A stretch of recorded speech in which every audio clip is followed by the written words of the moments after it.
begun!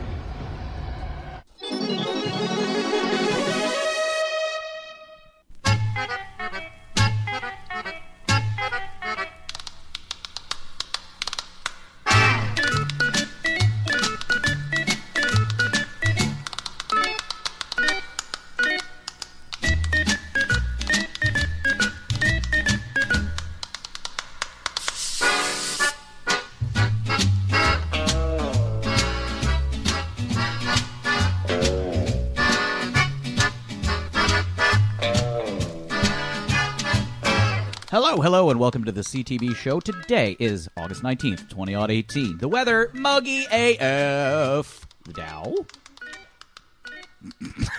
25,669. Thank you. Hasn't moved. Hasn't moved at all. No. Welcome to the show. Yeah.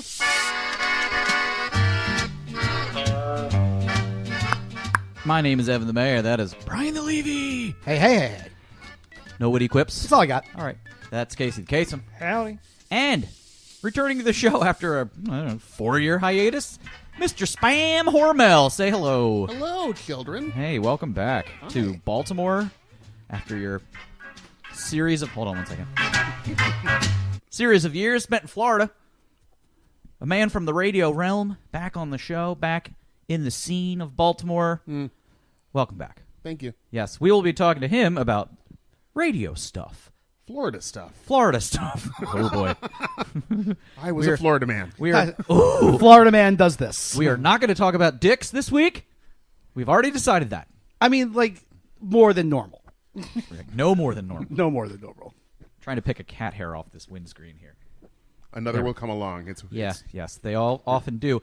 All right, top of the show, plugs. I want to say to all of the listeners out there, hey, fuck you guys. Why didn't you sign up for the Warby Parker Try-It-Home program? We were so close. Yes, we were a little over 50% of the way to our goal. That's great. It's not that great. Caitlin You did it, I know. We have a box of Warby Parker. Half of the people that signed up are the people on this program. Well, good. You gave us so much shit last week.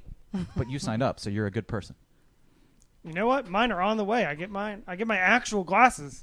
I sent the trials back. I ordered picked up mine. my Yeah, I glasses. ordered mine yesterday, and I used the link on citythatreads.com/deals, so we're going to get a little kickback. Yay! My eyes see good. I don't care. I don't care. You didn't sign up. I didn't. Get out of here. Don't need it. Please leave. You could have just did this to try. Was it by address? I don't know. Anyway, too much detail. Right. All right. Other links are bit.ly/citythatbreeds for our Amazon influenza page and bit.ly/CTB Target for our Target affiliate. Please do your shopping on those two URLs so that we can have some money to pay for the show. Our bill is coming up in December. I am planning on paying for that bill with the proceeds from the live show at Reverb next month. How am I going to do that? Well, we're going to get the old Baltimore Spirits Company to throw us a bottle or two of their fine booze, and we're going to raffle one of them off and generally sell some booze at the show. Maybe some of these T-shirts that I'm sitting next to. Although, Spam, you're getting one before you leave, so we'll have one less shirt to sell. And all guests of the City That Breeds podcast radio show program get a free T-shirt. And beef jerky. And not British Knights. Nope, no BKs. Who says no to snacks and clean laundry? Hobos? The Amish? Why would hobos say no I don't know. to snacks? That's like, I mean, There's on nothing your they need target more market- than snacks and clean laundry. on Maslow's list of needs. I think those are like 2 and 3. Clean laundry is on a list of needs. Well, clothing and Hierarchy food. of Snacks. Yeah. Food. That's a really smart reference, by the way. Thanks, guys. It is. I liked it. Thank you, I Casey. knew what you were talking about. Great. You're welcome. Great work. Hey, Caitlin, would you like to do sound effects this episode? No. Oh. Wow. Shut down. Along for the ride, she is. Remember when she was on mic and was like, hey, I'm here. Yeah. Yeah. Very nonplussed about this. Yeah, it's very fun at home. Oh, the look you just I received. know. I'll hear about it later. Oh, I wish it was on YouTube Live. All right, so that's the end of Top of the Show plugs. What are we going to talk about now other than spam? I'm sorry. It's now time for... Well, it's been... 1 week since we've had this conversation. Yes. I went on vacation. You went to Williamsburg. Yeah, it was a lot of fun. Have you guys ever been to Williamsburg? And I don't mean Colonial Williamsburg. Busch yes. Gardens. I haven't been Okay. since I was a kiddo. So Caitlin and I, we went to Williamsburg. We left on Thursday. We stayed at a really fun hotel that was like attached to. She's laughing. Yeah, it was a lot of fun. They had mini golf. Yeah, we mini golf drunk at like 11 p.m. It was pretty cool. Did you go to the winery that's in that area? No. We didn't do the winery. So we went to Colonial. So we were at this hotel, and it was it's like attached to Colonial Williamsburg. So we walked through Colonial Williamsburg to get to like the city of Williamsburg and like just bar hopped. But as we walked up, I did say, "Holy shit, Casey would love this place." Yes, I do. It's like Disneyland, but for like families and historical reenactments? I said this is Casey's right. No, Disneyland is Casey's Disneyland. Yes, yeah. It's but I could just all the Michigas happening in the colonial parts. Casey, I definitely think you enjoy. But then we bar hopped around the city of Williamsburg for the evening, and there's a lot of cool places there. Williamsburg is like a cool town. How's the scenery? Pretty great. The kids aren't back in school yet, but it's still there. It has good scenery and good scenery. Okay. If you know what I mean. But then we went and I hung enjoy out. the fact that this topic makes listeners uncomfortable. Cool. It makes It makes people in Caitlin this room It uncomfortable. makes Caitlin uncomfortable. Caitlin hates it. Then we went and hung out. We went to West Point, Virginia, which would not exist except for the failing paper plant that is there. And we hung out at a river house. Did the whole place smell like farts? The whole place, not the whole place. We were like downwind or something, upriver, downwind. Who knows? But you can't really smell it. But but driving into town, yeah, it's there. Smells like farts. It's not farts. It's something else. Sulfury though. Not. It's funky. It's like tangier than sulfur. Tangier than sulfur. Title of the episode. It smells like yeah, kind of like Mulch. Mulch gone bad. Wood Caitlin, you're chips. inside. You can take your sunglasses off. Oh, she's getting a glare. Oh, there's sun coming in through the It's the window. magic hour. It's the magic hour. So yeah, we did some boating. We floated in the. Did some boning? Boating. We floated. Boning while boating? We floated in the river. That's dangerous. You don't want to do that. You might hit a Don't sandbar. rock the boat. Don't tip the boat over. You get hurt that way. And we had it was a lovely time. We were with friends. It was just a nice time. It's fun hanging out with a group of people, like some couples, a couple of singles, just watching the way other couples like interact with each other, judging yourself, judging them. It's a very I did that. It's a very complicated weekend. There's Complicated. There's just a lot going on, a lot of moving pieces, even when you're not going anyplace. You gotta arrange meals and entertain yourself. And figure out what's going on. I at one point ended up being that guy in the middle of the party that took a nap on the couch. Everyone was sitting around playing What Do You Meme? That very fun game. That is a fun game. And I was just sitting on the couch reading, and then I took a nap, and that was. You are an octogenarian. I got woken up. Brian fell asleep again. You can Doing tell. his crosswords You can tell because he's snoring loud. in the middle of a party. It wasn't really a party, but there were 7, 8 people there. Yeah. It was fun. It was a great time. I really like going up there. I like drinking all day. It's fun. Yeah, you sure do love that, and so do I.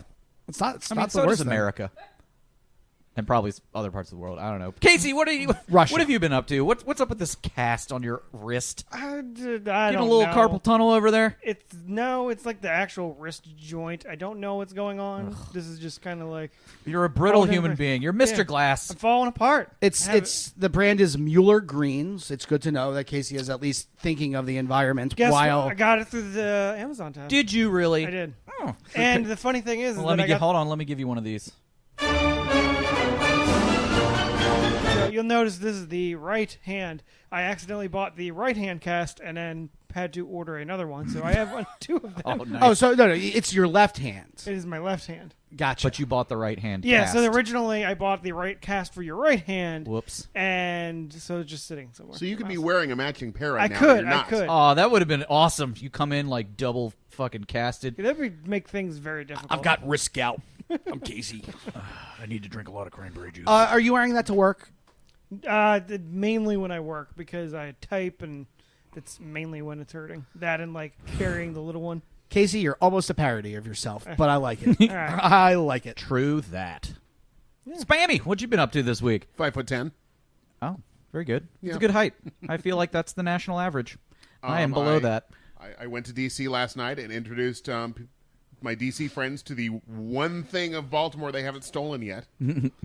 Burger cookies. Oh. Let's say bird scooters. No, they have them. They have them? Okay. Yeah. Ooh, we are going to talk about those. Absolutely. Yeah. Yeah, so burger cookies will soon be reappropriated as a D.C. food, and Right, we will right. have nothing left. DC's just crazy about these unheard of cookies. So this, Hamburger cookies. this battle was lost in like the mid-'90s when that movie Enemy of the State came out with Will Smith. It took place in DC, but was filmed in Baltimore. No, it took place in Baltimore and D.C., but they made it so like drive times between the two were about 15 minutes. Because they kept putting like it was the 90s, so it was always boop, like Washington D.C. boop, September 3rd, boop, Yep. 12:15. Boop, Baltimore, Maryland, boop, was that September noise 3rd, again? boop, What the- 2:30. Like My favorite part of that movie is where Jack Black uses the incredible satellite to zoom in on a topless girl on the beach. Enhance. Yeah, enhancing. He's in that movie. Yes, Yeah, he is. He's like Holy crap. It's Jack Black and Seth Green. They're the guys in That's the chair. right. That's one of my favorite things to do in watching old movies. Is Yes. just It's identify. like, oh, I completely forgot that person is in that movie. Well, Casey, I invite you to check out the Neverending Story 3, in which Starring Jack Black. in which Jack Black plays He's a bully. the bully gang member. The Baddies. That's the name of the gang. Christ, Literally called the Baddies. Bastion. Bastion, say my name. Do you know what her name is? Of course I do. It's Moonchild. Yes, Moonchild. That's It's his his mother's mother's name. name. It's his dead mother's name. Autek, is it time to eat? That sounds like a good idea. No, it's a great idea. And then he I hate that kid. eating on I screen wanna is punch never him. good. I want to punch him. I'm sad, Dad. That's Gerald McRaney. Yeah, and he's sad because his mother's dead, and Right. the guy's just like, "Go do your math homework." Look, it's been 2 months. It's time to get over it. I'm going on a date. Right, my mom died when I was 34. Like, that kid's 12. I think the emotional.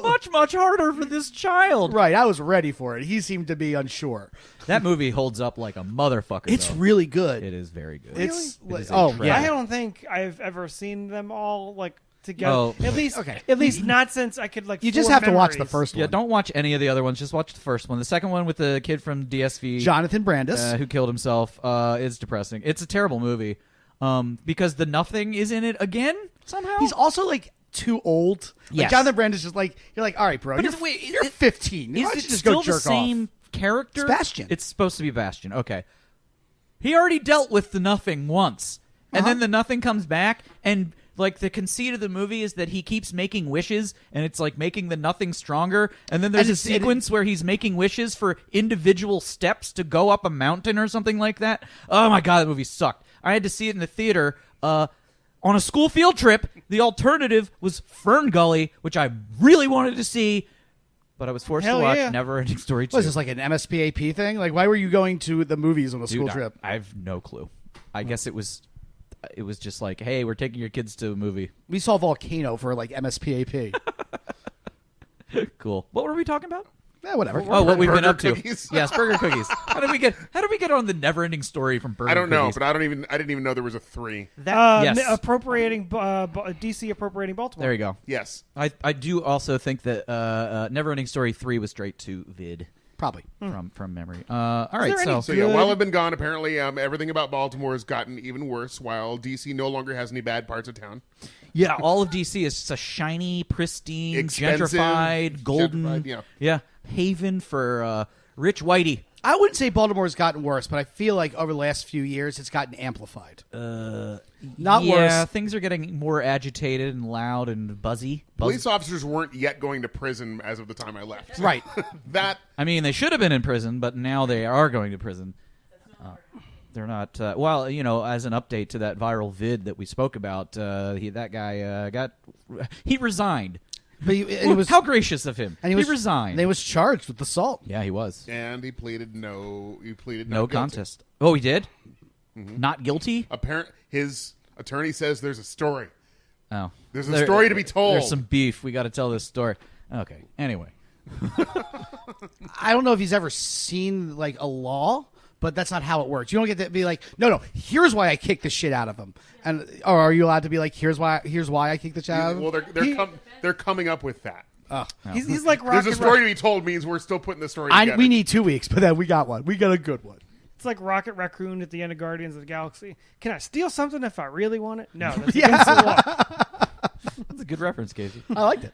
All right, so let's see. What have I been doing this past week? Nothing. Working. Last night we went out and did a whole bunch of neighborhood bar hopping, and that's about it. You did karaoke, I saw. Or at least some girl did. I did sing a bunch of songs. We did meet a new friend. Her name is Shelly. Were there like 5 people in that bar? No, it got pretty filled. Raucous. At the time, it looked like there were 5 people. At that time, there were, but then it filled in later on. That is my neighborhood haunt, Home Slice. One time we did a commercial for them. Oh. Yeah, we got a free pizza out of it. Well, we did up to like $20. And then we paid for the rest. Yeah. Shh, don't talk about that. All right, now moving right along from that topic to the next thing. What are we going to talk about? Bird scooters? Bird scooters in Baltimore? Okay. Yeah, the Baltimore Bike Share program is dead.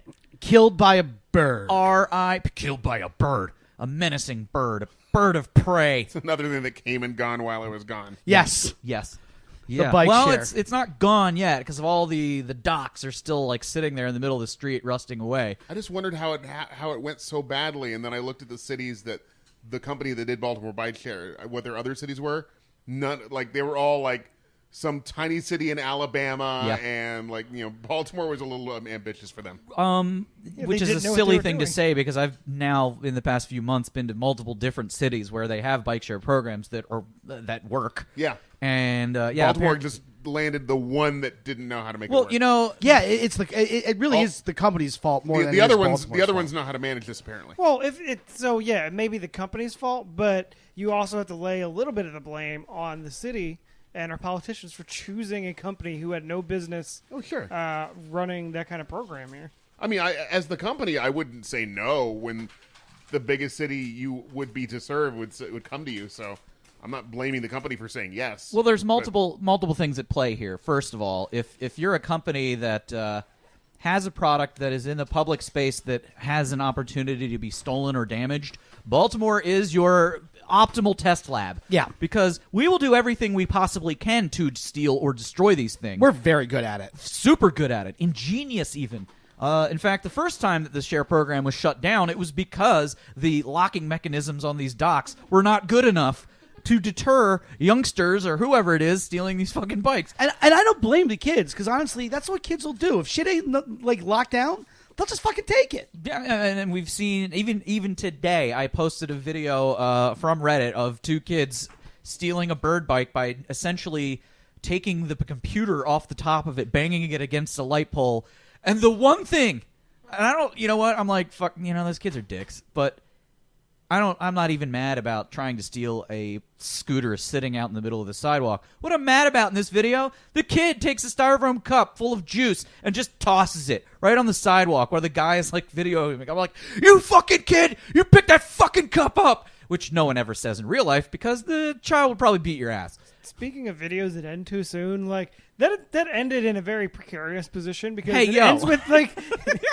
he gets found out that he's recording them. Yeah, well, he was standing out front of a business. I don't, that video encompasses so many things about Baltimore in its very short length that like I kept thinking about it over and over and over. I'm like, these 2 doughy young kids breaking shit, littering, like it just says everything about like Baltimore's woes with the exception of like the gun trace task force, law enforcement being corrupt, like just all the problems are right there in that video. And Baltimore's problems are never even like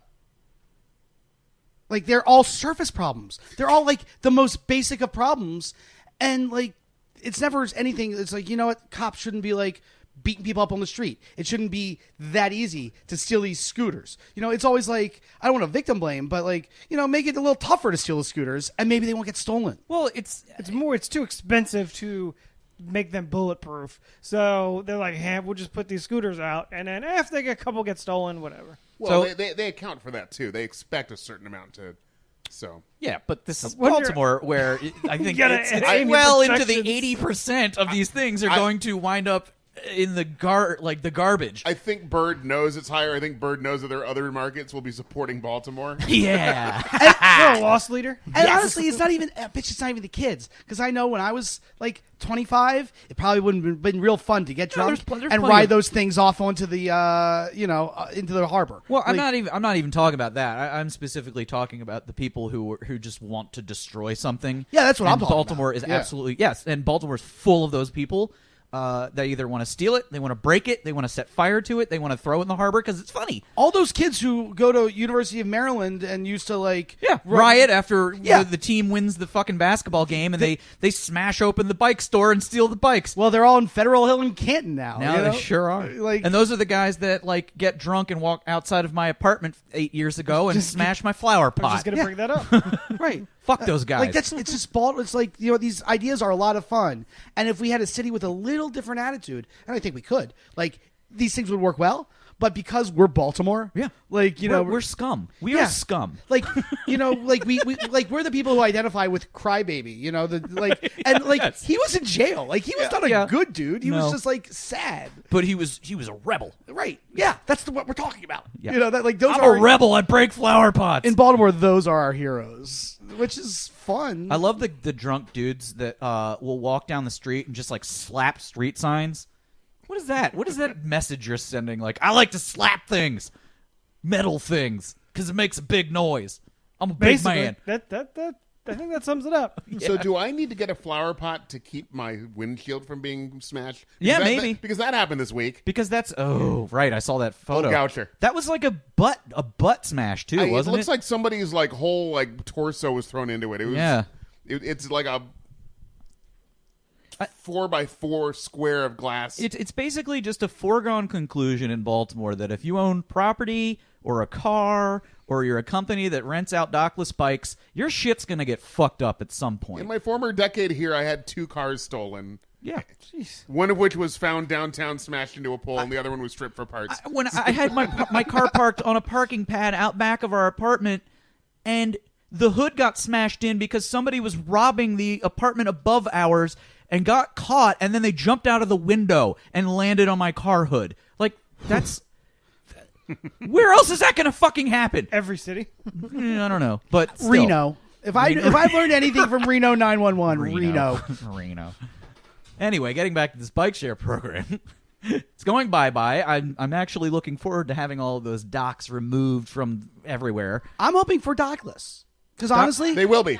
cool. Because like I'm a little afraid of the bird scooters because of the motor and how fast they move, but I can ride a fucking bike. Well, Lime will be bringing bikes to you. Cool. And scooters. Good. It's Now- just it was just like there was nothing ever anything in the dock for me to ride those bikes. But I love this idea that their approach to sort of like combating the destruction and theft issue is just flooding the streets with these fucking things, so everyone just stops caring. right. And I kind of agree. Like after a while, after a month or two, the kids in that video, they'll see one of those things and just be like, I don't even care. I don't even want to break it. I just don't care.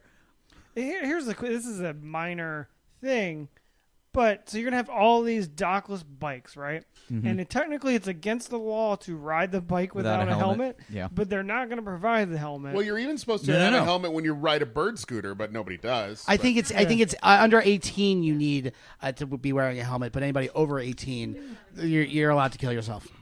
So whatever the helmet laws are in Maryland, I think you have to wear one if you're riding a motorcycle, but a scooter's not a motorcycle. But Bird, by policy, says you got to wear a helmet when you're riding these, but they have no it's way a to. CYA thing. Yeah, they Bird by policy tells you should wear one. and you have to have a driver's license. So it's like, all right, well, kids can't ride these things, which they shouldn't. I mean, 16-year-olds can, but 16-year-olds would need a credit card or a debit card and a smartphone. So it's a lofty ambition. Supposedly, Lime will allow people to use cash. Cash. Yes. What?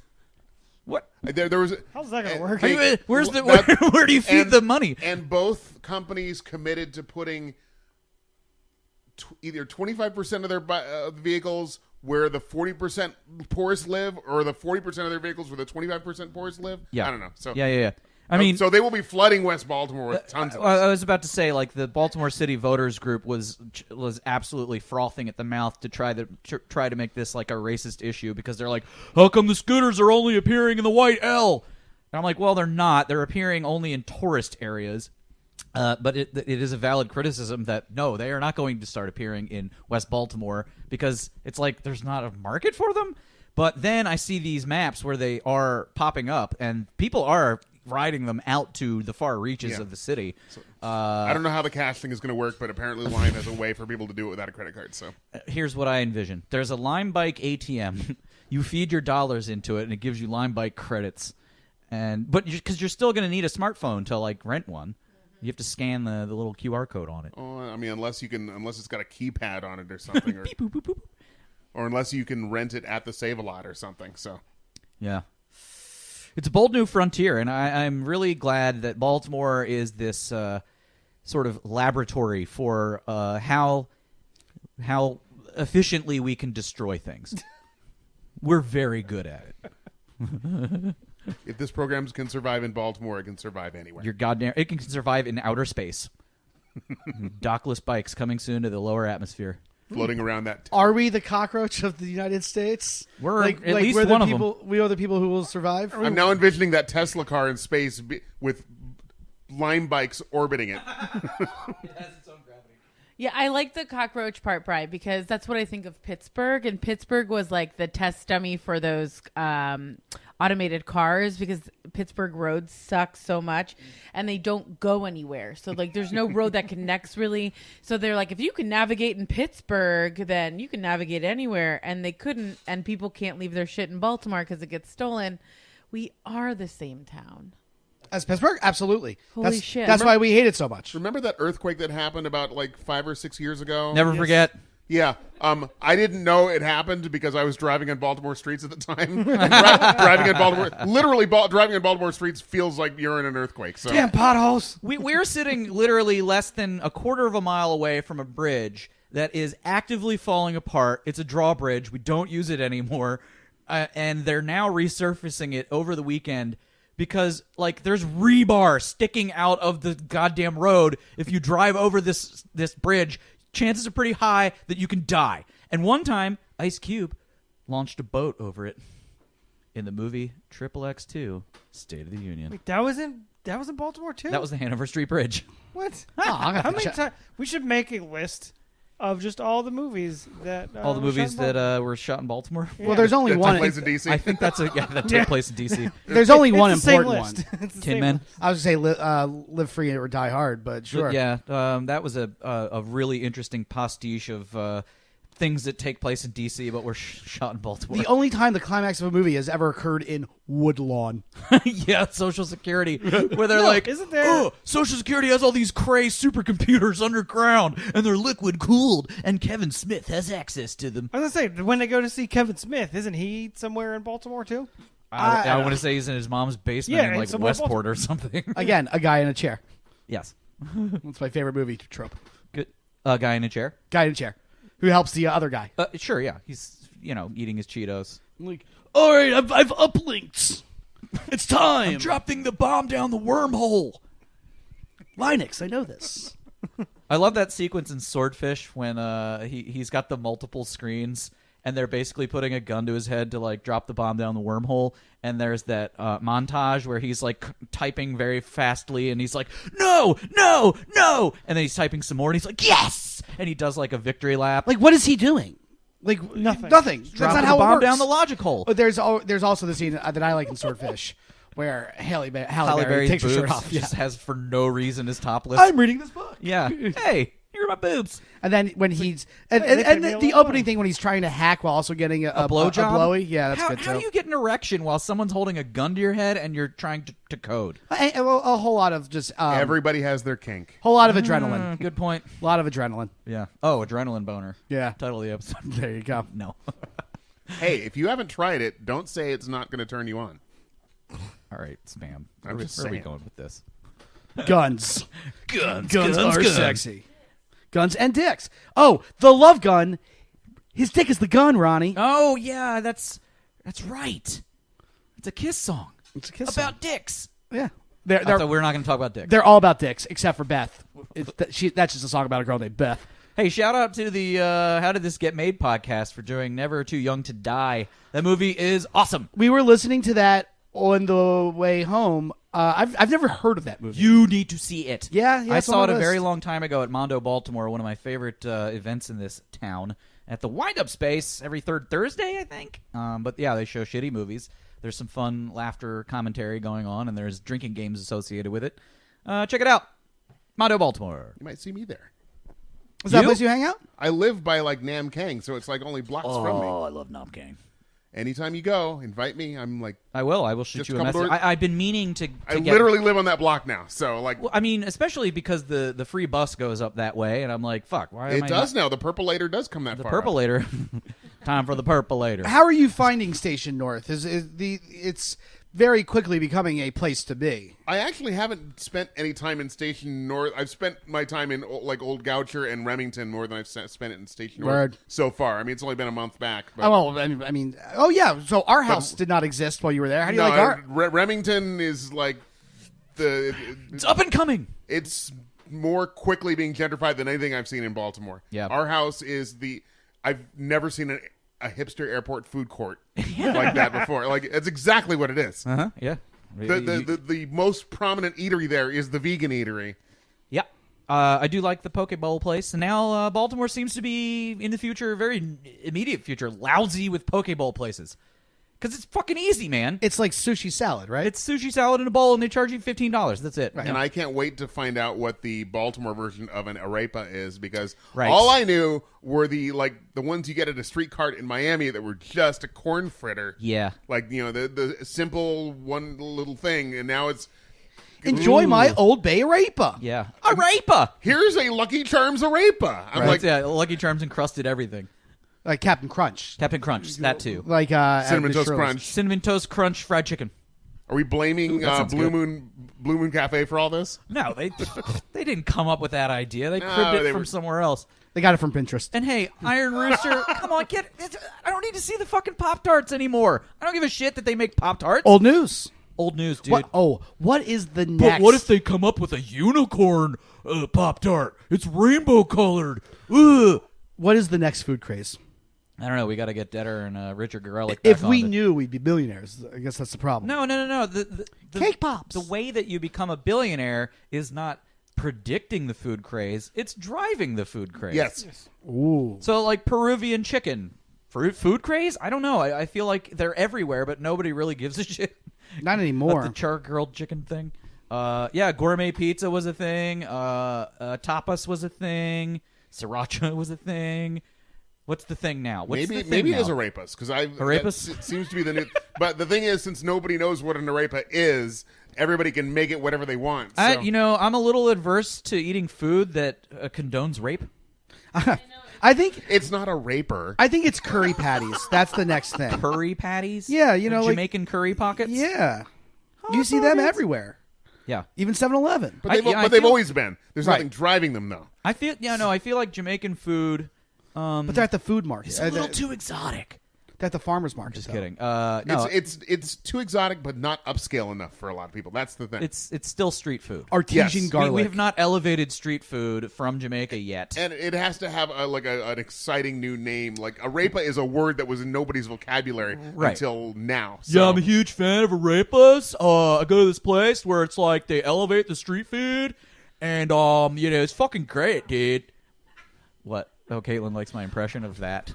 churros. Have Gourmet churros. have restaurants started serving pretty churros sure. yet? They have been for a Somewhere. while. It didn't really get the elevation. I mean, cinnamon toast churros sound delicious. That's what they are by default. It is true. That's true. That's true. Lucky Charms encrusted cinnamon churros. That sounds amazing. I would eat the shit out of that. We're gonna What get wouldn't some you eat the churros, shit out but of? Now I want some churros. You know, we were Let's go to talking. Upper Fells, get some churros. We're talking about food. Should we bust out the? Oh yeah, taste Brian, test? you in your trip to Williamsburg. Yeah, hold on. So those are in the freezer. Are we about to churn butter? No, we are not about to churn. Ooh, I don't know what you're getting at, but maybe? Question mark. Isn't that what We said we're isn't not that gonna what talk about dicks. Isn't that what couples do behind closed doors in Williamsburg? Yeah, they do a little butter churning, making babies. All right, so Brian, while he was on his way back from Williamsburg was it a Sheetz, Brian? Just give me he's a head nod. Yes. Sheetz, Team Sheetz. Fuck you, Wawa. Hey, No. there's enough room in my heart for Wawa and Sheetz and Thank you. Rofo. Thank you. You know what? Fine. I will eat all three. You can refuse whichever ones you want, and I'll take your share. You're right. Team Sheetz.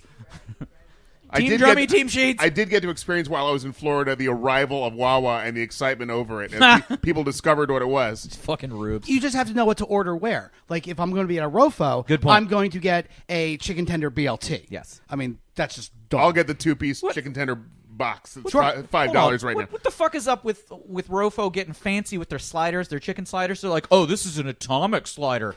And by that, they mean we put sriracha on it. Come on, bro.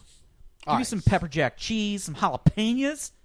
So at the Sheetz at James Madison Parkway and Kings Highway, Visit today. They are selling, and I'm sure at other places too, maybe in the region, who knows where, are selling Crystal Pepsi. Crystal Pepsi. And it's not leftovers from before because it's got the new Pepsi logo and everything. This is new Crystal right Pepsi. now. Hey, it's your tomorrow. Crystal Pepsi, it's everything. So here's the thing. You're not going to get paid for doing that, you realize. I don't know. It's cool. I'm fairly confident we did this taste test like a year ago. You know what, Casey? It can't- doesn't matter. If we don't remember it and you're the only one that remembers it, it didn't happen. That's the Mendel effect. Get over it. I'm not gonna lie. I actually Mandela can't remember effect? Mandela. So this is not a comparative taste test. It's just Hey, remember Crystal Pepsi? It's You know what? I don't Hey, think I remember ever, the 90s? I don't think I ever drank Crystal Pepsi because I spent all my time drinking Zima at the time. So Oh, you're old. yeah, right. You're older than us. These things will Now happen. was the Crystal Pepsi, was that the Ray Charles commercial or was that something else? I was just Pepsi. No, that's Diet Pepsi. No, you got the right one, baby. Uh-huh. Yeah, that's just Pepsi. Hey, remember a catchphrase? Wait, no. Oh, before we do this taste test, I have to give a big shout out to everybody, all 2 people Okay. that sent us a tip for our tip jar episode about catchphrases. Did we make $2? We made $7. Wow. You know what? Wow. Cool. That's like 3 tall boys. I mean, you know, that's fine by me. Or like a couple of chords. It's at least 1 chord. Yeah, well, fine. But no, the future tip jar episode suggestion, as dictated on the CTB Fam Zone, was childhood toys. So that's what we're going to be all talking in. about. Take all in. keep an eye out for that in a couple weeks, I guess. I had no friends growing up. 2 weeks. So when I was a kid, Casey. all I had was my Ninja Turtle my toys. toys. were my friends. He-Man. I like you, Prince Adam. And what I like about that is like What our I like overlap about in that- ages. Our overlap in ages. Like I remember like the He-Man and the Voltron and the Transformers, but I was just a little bit past You were it. slightly infantile. So Yeah. I was roughly 4. Yeah, you're like the early 80s. I'm like the late 80s. He's like the early 90s. Wow. No, I'm before all of that. And you're the probably. late Right. 70s. What age are we talking about? What age? Me? No, well, like What- toys of what age are we talking about? Like 12 or? Oh, it could of be. our childhood. We're not doing the tip jar episode right now, but we will after The this. problem is with my childhood toys at 12. It was the internet and the discovery of internet pornography. The Discovery Zone? That was your childhood that was my toy. childhood toy. Internet porn. All right, let's taste this bullshit from 1991. Crystal Pepsi. I prefer Crystal Gravy. I've been tasting it for the past 3 Yep. minutes Oh. already, but So I'm wondering if this is now like a kind of like the McRib. It kind of tastes like Pepsi. It does. It tastes supposed like to. Pepsi, But not. but slightly less like Pepsi. I'm wondering if it's a seasonal thing. Here's now. my thing. I It'll don't come drink and go soda probably like really McRib. anymore. What'd you say? it'll come and go like McRib probably. Yeah. Ooh, McRib and Crystal Pepsi. $5 combo. The actual pairing with a McRib is a Dr. Pepper, but thank you. Oh, okay. All right. That's the recommended pairing. McDonald's does not it's serve Coke. Pepsi products, so you know Coke. you're gonna have to do No, it that's very yourself. true. It's like no place does. Oh, mom and pop restaurants. The only thing too. I can say at this point is like I don't drink soda. Ever, Well, the old- really, and this is insanely. The sweet. Yum restaurants serve Pepsi, so Taco Bell, KFC, Pizza Hut. Yum It's- brands. It's just Yep. weird drinking a clear soda that isn't citrus flavored. Well, Like I'm looking at it and I'm expecting it to look different, and I'm having trouble with it. Well, that's the whole thing. That, like, apparently Pepsi would be just like this if they didn't add the caramel color. So But it if you were tastes drinking different. this out of a can and not seeing what you were drinking, would you know it was anything different than regular Pepsi? Holy We need to shit! do a blind taste test now. Wow. That's what we should be doing. Great question. Now, Is this really any different than Pepsi other than the color? but I mean, I guess though, then this seems like nothing but like there's nothing natural in this. Whereas the brown Pepsi or the brown Coca-Cola is like Yeah. the naturals. Yeah, No, because there's nothing natural about that either. no, because There's you would nothing natural expect about that the anything. cola nut is a brown nut, so you're like, oh, it makes total sense. Right. That's why it's like that. No, the real reason is they add caramel color, Cumin? which causes cancer, according to Food Babe. So it's I food don't think babe. there's been I don't cola think we in like very colas since like the 1910s. Say what? Right, there hasn't been cola in cola No, since yeah. the night, and they're never putting cocaine in any of this stuff anymore. Never. Except caffeine. Totally. Oh man, I can't wait till cocaine is legal. Cocaine will never be legal. How about Ben Jealous coming in hot? I was just about to talk about him. You know what? We can talk about it a little bit on the second half of the show. And we are actually long overdue to take a break. Oh, okay. So we might as well do that. And we might as well celebrate the internet sensation. Give me the tray. Sweeping 92Q. It's time for shoutouts. I love it. I love it. I love it. Shoutouts. Shout out. Shout out. This is the part of the show in which we take a break and we give mad props, a.k.a. shoutouts, to persons, places, and things that are giving us jollies and improving our quality of life. Oh, wait. Do we have any CTB Fan Zone shoutouts? Casey. We do. I need And a you are minute. taking your sweet time bringing them up, so I'm going to do mine.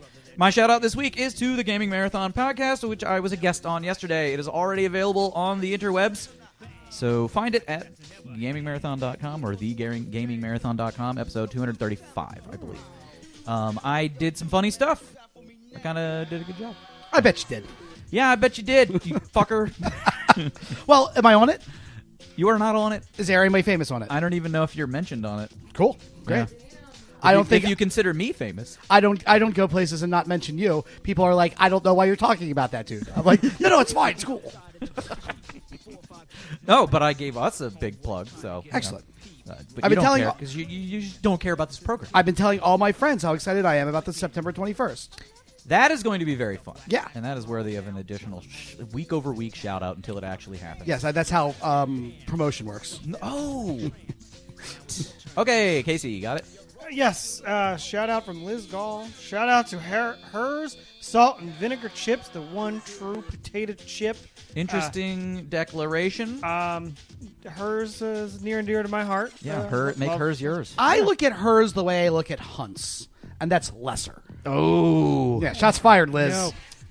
You're a yeah. potato. Lesser to what? Utz? Yeah, absolutely. No. Prove me wrong by showing up to Reverb on September 21st with a bag of salt and vinegar chips. Hers does flavors that Utz doesn't. Though. That's true. Yeah. Hers also has the real Old Bay chips. Yes. Whereas Utz does not. Yes. Hers does the grilled cheese puffs. Whoa. That taste like grilled cheese sandwiches. And I believe that it's hers ketchup chips Yeah. that are so hot up in Canada. Those are kind of gross. Yeah. Yeah, I remember when the ketchup chips came out. They were great. Yeah. They're great. Are Tony- they Heinz or Hunt's?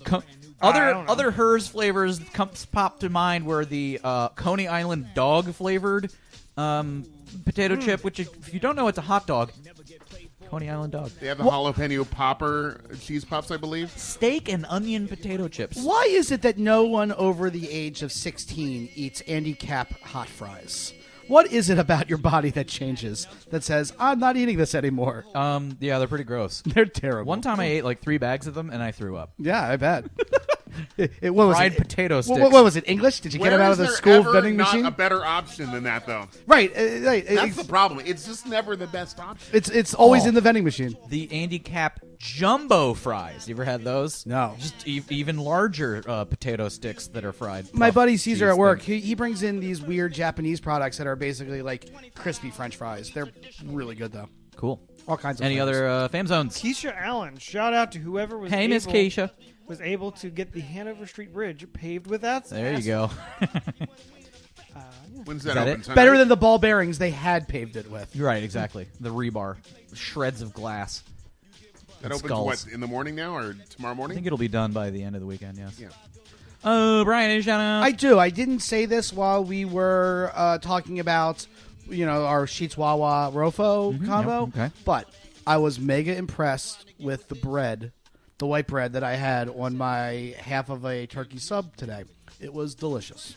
From where? Sheetz. Okay, very good. So shout out to Sheetz' bread. Hell It's yeah, like- Sheetz. It's like that line from The Office. They have really good bread, and Jim goes, they have excellent bread. Casey, personal shout out. Yeah, shout out to two Netflix shows I'm watching right now. Well, was watching. Glow season 2, amazing. Yeah, good show. Especially episode 8, which is an episode within an episode. They actually do an episode of Gorgeous Ladies of Wrestling. Oh, cool. And that is the entire episode. Oh, I love that. Yeah, so it's just ridiculous. Because I haven't watched the whole season. I've only seen like the first two. Oh, it's great. It's great. Does that blonde lady get naked? Yes. They all get naked, right? No. No. Not Allison First Brie. season, No, Allison she Brie does. gets naked. First episode she is of the show. Oh. We're pigs. Okay. That was surprising to me because I'm used to seeing her in Mad Men. Well, she And was Community. in. She would wear the blonde these- girl, or no, Allison The Brie. No, the brunette. blonde lady was in Nurse Jackie, or I no, don't she was know. in some other show. Pete would come home on Mad Men, and Allison Brie would be like wearing some awesome like 1960s Negligee, yeah. fembot like Teddy, and I mean she's great, but she's also really funny. She's married to Dave Franco. Didn't know that. Yeah, Whatever other happened show- to James Franco? he's killing it. Is he? Yeah, he's James Franco. I thought he was like He hiding. just did the Disaster Artist, right? Yeah, but then he got Me Too'd. Oh, he did get a little bit Me Too'd. He got somewhat Me Too'd. He kept DMing 17-year-olds, right? Something like that. I don't know. Anyway, sorry. The other show I'm watching is called Big Mouth. It's by Nick Kroll. Yes. It's an animated Animated show show. about adolescence. Yeah. And I just watched the episode last night where one of the main characters thinks he's gay and then meets the ghost of the guy. Shit, the name is escaping me. Harvey The guy- Milk. The guy from Queen. Oh, Freddie Mercury. Yeah, Freddie yeah, Mercury. And there's Brian a whole May. musical number about like how Not you know that. if you're gay. And it is okay. Okay. Yeah. Cool. And the last one, completer coupons for your baby registry. Saved a shit ton of money at Target last night. Well, if you Don't would save like too to, much money. If you would like to shop at Target, bit.ly/CDB Target. That's our URL. Have you guys watched any Nailed It? Oh, on I want Netflix? to. It's good. It's on Netflix, right? We like that show too. Okay. I've been watching. Was it Make It or it's the one with Ron Swanson and it's the Parks and Rec people. yes. Yeah, the craft competition. Made It. Yeah, Made It. It's pretty good. I mean, it's cheesy as hell, but it's They're it's fun. good. Yeah. Whatever. I'll watch those two people on television. Yes, you know? exactly. Spam! Give us a shout out, and I'm going to force you to give a shout out to your current employer. That was going to be one of my two. Okay, good. Thank you to 100.7 The Bay, WZBA, for giving me my first gainful employment back in Charm City. And we will cover that journey after the break. So that and the place with which I furnished my new Baltimore abode, Second Chance. Oh. Everything from a beautiful coffee table to a toilet seat. Nice. Oh, we do need a new toilet seat. I took my mother Toilet on a seat? video tour of it, and it caused her to nearly decide to move instantly to Baltimore just so she could spend her days like wandering those aisles. Second Chance is a fucking awesome joint. What exactly happens with a repurposed toilet seat? Repurposed? This fine oak toilet seat came from a battleship that sunk. Toilet seat. It's amazing to see. It was amazing to see signs there. They'll take old signs from places that have closed, signs of places that have closed while I was gone, like Rub. The old sign from I was Rub gonna is say hanging that. there. The old sign from It's still there? Yep. It's not for sale. Damn it. Casey, you have a child. It's one of the things like the statue of Lord Calvert that they're keeping there for decoration. They're not selling. They're also not selling the Save It Liquors sign from 29th Street in Remington. Fuck but that. they are selling the whole end of the Coalfield basketball court. Oh, really? The whole where it says Maryland, it looks like a long red fence with the letters on there for $150,000. Kevin Jeez. The end of Coalfield's floor can be yours. Kevin Plank's going to want that one day. Yeah. Easy. He'll put it in his new Uber. Also, the entire signage for the Belloc Diner is in there. Fuck. I was gonna say We need to take a CTB fam tour. when Oh, my yeah. first job in Baltimore at ad.com, we used to go to Rub all the time for lunch, and I was very sad when it shut down. If I had like a ton of disposable income, I would want to buy that. I didn't even know it had shut down until I saw the sign in there. Rub's the one that's Hirsch's, right? Yes. Yeah. And there was something in between. Basically, right next to this studio. No, it went from Rub to Hirsch's. Okay. I moved in down the street, and then Rub shut down that week. It was something. It was something before Rub. I don't remember what. I'm pretty sure though. I don't know. Well, yeah, I mean, it had to be Rub something. is not the first thing that Yes. existed on that property. All right, we are running long. All right. We're at 50 minutes. We have Long. not taken a break. So that means this is going to be a very long episode. That's fine. I'm not apologizing. Oh, I'm not going to do it. Okay. But we will take a break. We will be right back. It's time for the percolator. It's time for the percolator. It's time for the percolator. It's time for the percolator. It's time for the percolator. It's time for the percolator. It's time for the percolator. It's time for the percolator. It's time for the percolator. It's time for the percolator. It's time for the percolator. It's time for the percolator. It's time for the percolator. It's time for the percolator. It's time for the percolator. Percolator.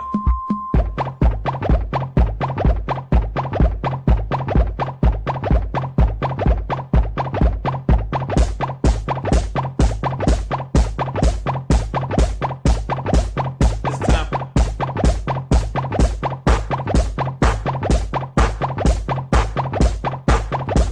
It's time for the percolator.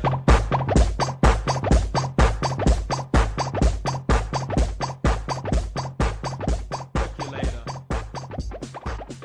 We didn't talk about that bitch pissing in the alley on our most recent podcast, but maybe we will in a future one. Here's a link. All right, we are back from break. hello. Hi. Spam. Yes. We neglected to get to your journey on the first half of the episode, but now we're going to do it on the second half. Oh, boy, Spam, you've been around a long time in the world of radio, and I feel like at this point you've done... Is there a trifecta in terms of local Baltimore radio? Is there a quadfecta? I mean, I've worked at. So I've known Spam for 12 years now. I mean, I've known you since 06. That's when I first came to CBS. I guess if it comes to like Baltimore rock radio, then I'm at my third home now. So maybe that is a trifecta. The trifecta? I don't know. Yeah, I mean, Please list all of the stations that you have been involved in the Baltimore market. I started as an intern in '98 at 99.1 WHFS as intern spam for Lou Brutus in the morning. Nice. And stuck around on the station. Eventually became a part timer. Eventually, I was the production guy making all the stuff between the songs and all that. Sorry, I'm just closer, slightly closer. Okay. I'm getting low levels. Okay. And yeah, there it is. yeah, and they when they were killed by El Espanol and reborn up in Baltimore, I came up with them, and I stuck with the different stations in Baltimore. They rebooted HFS in 2011. Yeah. I gave it one last run as legitimate as possible, making it sound exactly like as if it had never gone away. Brought back Loveline, brought back the Flashback Cafe, brought back Nisi and Tim Virgin and Gina Yeah. Crash and all that. Aw. It made a good run. We had a really great sold-out 4-night Nutcracker at the Rams Head Live. Yeah. The bosses didn't know I was working on the return of the HF Festival when they killed off what we were doing. So I was in the early stages of working on HF Festival 2015. It should be okay. So for our listeners who are outside of the Baltimore area, it should be known that WHFS was one of the most popular, if not the most popular, alternative stations in the region.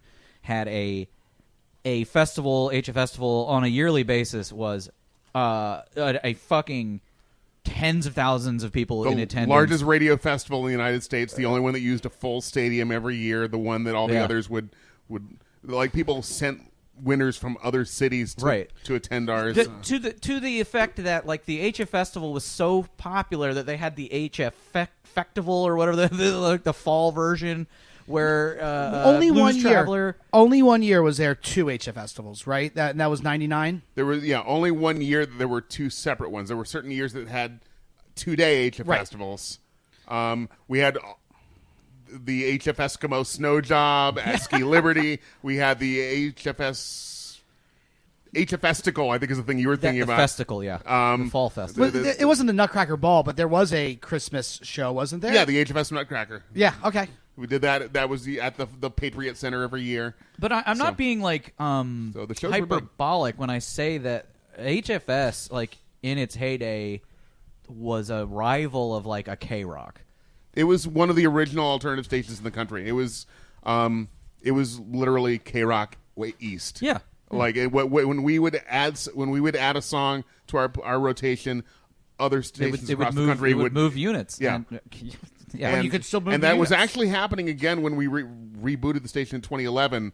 The name still meant something to other stations, and they knew that, like, you know, they knew we were being run like the original, with the same philosophy of the original, and that what we were picking mattered. So it was very exciting for me, you know, because I was a kid in 98, 99. Which wasn't necessarily the heyday of HFS, but it was because I would say that was probably like 87, 88, something like that. Like, it was definitely a very popular resurgence. For me, as a young teen, in my mind, the zenith was like 94, 95, 96. Right. When it was the music you liked. It was very exciting for me to, like, meet and, like, because, you know, I worked there. I mean, I didn't work at HFS, but I worked at CBS, which had the station. It was very exciting for me to, like, meet and become friends with Nisi and Gina Crash and all the personalities were famous, and, like, you know, nobody ever left. It was one of those stations, like, you know, 98 Rock is often like that too, where, like, the same people are there forever, and nobody can ever get a job there because no one ever leaves. And yeah, it was and they forced DC 101 to start becoming alternative when they beat them in the ratings as the little underdog. Because DC 101 was a classic rock station. They were like a mainstream rock. They were all like GNR and AC/DC and all that stuff until they got beat in the ratings, and then they said, all right, playing the same game. So anyway, did all that. CBS gave up on HFS being a full-time thing in 2014. So I went over to 98 Rock, helped them out for a year. Then I got I got a phone call from someone saying, "Hey, Entercom is putting on a new alternative station in Miami, which hasn't had an alternative station in 11 years, and they floated your name as music director in afternoon." I said, "Wow, I'm on my way."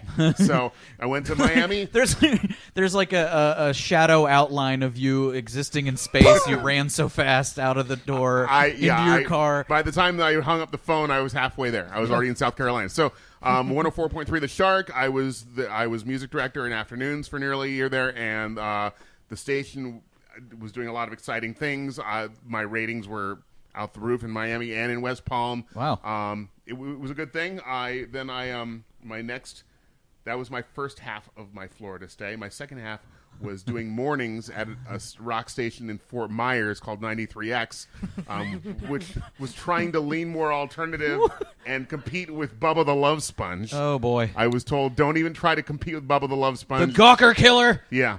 Is Bubba still on terrestrial? I thought he was satellite. He got kicked off of satellite. He's been sued by Nielsen and everything's so many times now. And by the time I left Fort Myers, I was beating him in the ratings. He had tanked so badly. He's not even on the air in his home market of Tampa. And I was wondering, are he and Howard still friends? Or I think I don't know. Yeah. I'm not even sure if he's still on in Fort Myers now. Wow. I think there was talk about that, and he was one of the big, like, when you think of certain names, there's Howard, there's the Don and Mike, and these are the, like, and none of them are. There's Bubba the Love Sponge, Man Cow. Oh yeah. The Fabulous Sports Babe. Like, all of these names from the late 90s, mid 2000s. But the ones that didn't survive were the ones that just thought just being an asshole on the air is all that mattered. Whereas Howard, like, upped his game. He's our best living interviewer. Howard was smart about what he did. Like, yeah. he did things for a reason. He knew why he was doing what he was doing. He knew what he could get out of people. He wasn't just trying to be as much of an asshole as he could on the air. Caitlin really just wants me to say the name Elliot. Caitlin really likes Elliot. Elliot in the morning. Yeah. Who was nearly the people love the story that he was nearly on HFS. He was nearly I guess there was a chance of us getting him before he landed at DC 101, but after his contract at DC 101 ended, he was going to come to HFS. In fact, when his contract ended, he was at the HF Festival, ready to announce, ready to sign his contract with HF as a move to HFS to be our new morning show. And he turned to the GM and he said, "I need one more thing." He said, I can wait out my 9-month non-compete where I have to stay off the air to between Right. stations. But but the rest of my show can't do that. So if you can just pay them for 9 months in any way whatsoever, make them do shit at the station, pay them to stay at home, whatever. And the GM said, I can't afford to. And Elliot said, all right. And then he went back to DC 101. And some say that's why HFS doesn't exist anymore. I think that I love. Yeah, that's fun. I've never heard that story before. Hold on, let's take a moment to recognize that DC 101 launched Howard Howard Stern. Stern. Yeah, true. Kinda. Howard Stern. It's more like Howard Stern launched DC 101. Or that. But yeah, I mean, because if you remember from Private Parts, that station was tanking. Howard brought it up. NBC. Well, that's WNBC. And then after Howard was Grease Man. Right. Gabagee! They've always been about the morning show has always been what they've very much depended on. I like my eggs upside down, nice and brown. That story that Bone you dry. just told. I apologize. It's okay. All I remember is like Fart Man, maybe. Yeah, Fart Man. Yeah. That story you just told, he told a similar story. So I was in college when HFS switched to like the Latin station, was old. Right. and it was like a Friday to Saturday or Saturday to Sunday, or it was like It was on a something Friday. weird. Yeah. So I was driving home from college, and so I listened to HFS the entire way. And then I had to come back the next day, and when I turned on my car, it was a Latin station.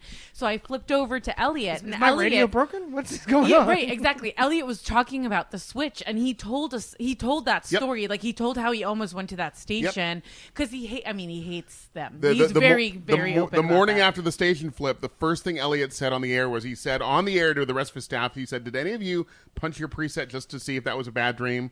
And he said, as much as we competed against each other, that was a great station with great people, and they made us better by being there to compete against. And I'm pissed that they're gone. Yeah. He was really good about it, and they invited Tim Virgin to host an HFS weekend on DC 101. He declined because he didn't want to make things weird. Because Tim's that kind of guy. But He's they not did, gonna but do they that. did spend that weekend like taking calls from listeners about their memories of the HF Festival, Yeah. playing the 90s music that we made popular. So it was weird. but- It's such a memory in my head of just like being aware of that happening because radio's so stupid. You could have missed it. the you switch know? happened at noon one day. Jeff Buckley's The Last Goodbye. We right? literally got 50 minutes of warning. At 11:10, we were brought in the conference room and being told, "Here's the new logo at noon. Thanks, everybody." We weren't Who allowed was to- on air? Jen was on the air. Oh, She- Jen Marino, She was another great, She was really great professional. She didn't get to say goodbye. Nobody got to say goodbye. Pat Faris went in and played the last few songs. Brutal. He picked the songs that, like, our program director said, "Pat, go in there and take us out the best you can." So Yeah. he picked some songs that best typified us. He wasn't allowed to speak because the new bosses they don't of the let Spanish you- station were standing right behind him. They don't let you do it. So they wouldn't let us say goodbye. We said, "Hey, can we at least put up a web page saying goodbye?" And they said, "Okay," but they never let us do it. Not into it. So there was no goodbye. So a week and a half later, it came on part-time nights and weekends in Baltimore, but it was never the same. No, there are certain memories that I like cherish in my life. And okay, so it is Powerman 5000. They played the fall '99. That's your memory? No, but wait, but wait. This is what it's like with World's Color. Yep. So we go up to like the Rob top Zombie's seating. brother? Me and my buddies were upstairs at the we're at the top seating bowl of RFK, right? And we just start like taking bong hits. And there's a guy who's over there, and then he just starts inching closer to us. And as an adult, I'm like, you know what? He was probably going to like just be like, "Hey, bro, can we hit it?" But me and my buddies, we just stood up and we started walking. And then like we're walking down the ramps, and we're like. And like he's coming behind us, and we just sprint. And like I'll remember that. I'll always remember like standing outside of Macy's all night, to get tickets. I camped out once Right. for tickets before I started the station. I camped out at RFK, which apparently was the best year to do it because the year before RFK's computers went down during ticket sales, so everyone was afraid of camping out there. So there were, quote, only 700 people camped out at RFK that year for tickets. And that's massive. I mean, and every night. Every year the camp out night, Nisi would stay on the air and do like Nisi would like send out the street team to do live reports from all the different places people were camping out. There was always somebody showing like porn on a big screen at the equestrian center. So of all the people, like I love Niecy so much. She really like watched over me while I was at CBS. She was great. All those guys were just they were so great. HFS was just, I mean, it's just such an institution. Like, I mean, we were lucky to have it. It's not going to happen. I mean, bringing it back is not going to happen. The brand got kicked around too many times, like a hurt horse. Yeah, I mean, I remember. Are kids going to put HFS bumper stickers on their graphing calculators? Well, I don't know. It's been so long since it was really a steady institution now that like it's bringing it back it's almost like a classic rock thing. Like today's teenagers wouldn't have the connection to it. So. What about they don't have connection to that's still apparently coming back. They're building it in Pigtown. There's the building's right there by the stadium that says "Future Home of Hammerjacks" at the bottom of whatever street. I do believe that construction has begun, but I could be wrong. Okay, all right. Well, yeah, Hammerjacks is coming. I've just been awarded with the other Crystal Pepsi for my story. But no, your modern day teen has zero connection to any local, broadcasting institution or publication or whatever, because there's no priority put on it. But that's fine. But even still, HFS was still like in 2004 or whatever, 2005. It's still where I heard like Louis XIV finding out true love is blind. Like weird new. There's still new alternative coming out. Yeah, that's true. There's still new. We were just complaining about Weezer's cover of Africa during the break. Yeah. Right, but see, that's the thing. Weezer, I feel like when we were kids, like, 94? Is that when the Blue Album came out? Weezer was like, I mean, Buddy Holly was rebellion. Buddy Holly was saying, you know what, fuck you guys. I'm not going to look how you're going to like. I'm not going to like the things you like. And they're like, I like being this old shit. Like, Weezer has, Rivers Cuomo has been an old dad since he was 22. But now they're, like, really being old dads. It's really dad rock now. As soon as Ratitude came out and that song about Hollywood was a hit for some reason, I was like, this is not alternative anymore. I feel like they've lost their creativity. I mean, their last really hot, really big song for me was "Perfect Situation," the video with Alicia Cuthbert. Right. Like that was like the last this is a Weezer I recognize. But yeah, the covers of Toto of Africa and Rosanna are just so straight. Yeah. I really wanted to hear like a real Weezer version of those songs, but it didn't happen. Like that kind of sounds like Hash Pipe, but is also like Africa. Yeah. I still say, it's still fun. I mean, I liked it. I know for what it is. People. I think it's the novel. It's one of those things that would normally be worth a mention. Hey, Weezer covered Africa. It's funny, but to hear it 5 times every day for and I feel like part of the reason that it gets like amplified, like oh my god, epic, is because of fucking social media. Yeah, it would get played. It would get played twice. You would play it one morning and be like, hey, people really wanted to hear this again. Play it a second morning. Well, there's also and then never hear it again. This is also part of the problem that the alternative format is having is that they don't have superstar bands like they used to. Like back in the 90s, that you had Green Day, you had giant bands that like if you saw them on the street they'd get mobbed. Nowadays, Nirvana. Nowadays you just have Foo Fighters. Alternative doesn't have any big bands. I mean, the closest thing to a superstar band they have is maybe Imagine Dragons, but nobody knows what Dan Reynolds looks like. Is he Mormon? He's Mormon. No, the Killers are Mormon. Brandon Flowers is Mormon. That's who you're thinking of. Yes. Okay. Yes. But and Brandon Flowers, what have the Killers done recently? And who's buying anything after their first album? But the other artists that are in alternative, I mean, Portugal the Man. Yeah. I mean, I've never heard a Portugal the Man song. Is Management alternative? I mean, MGMT? What is alternative?